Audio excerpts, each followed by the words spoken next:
Hari tu saya ada breakdown cost untuk pergi travel ke Tokyo, Fuji dengan Osaka. Tapi lepas tengok orang pergi Sapporo, tengok dia punya saji yang lebih halus, lagi cantik, rasa geram pula. Alright, next trip kita plan untuk pergi Sapporo pula. Tapi berapa cost yang kena prepare? Jom, kita sama-sama breakdown. Return flight ke Sapporo sekarang lebih kurang 3,000 ke 3,500. Untuk vacation, 6 malam kita anggarkan RM2,000.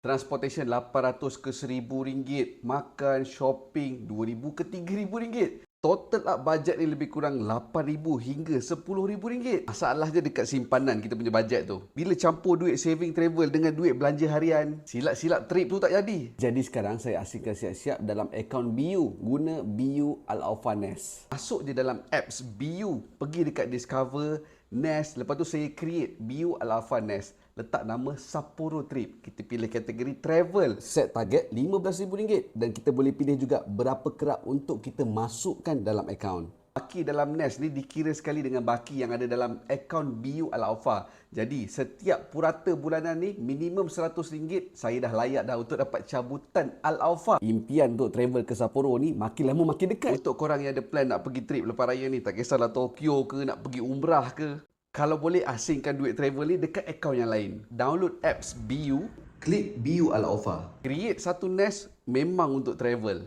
Nak register nanti gunakan saya punya referral code ni. Bila berjaya buka BU Al-Aufa guna referral code saya ni, dapat RM10. Kawan yang pernah pergi Sapporo tu boleh dapat lagi murah ke kos nak pergi sana tu? Cuba bagi tips sikit.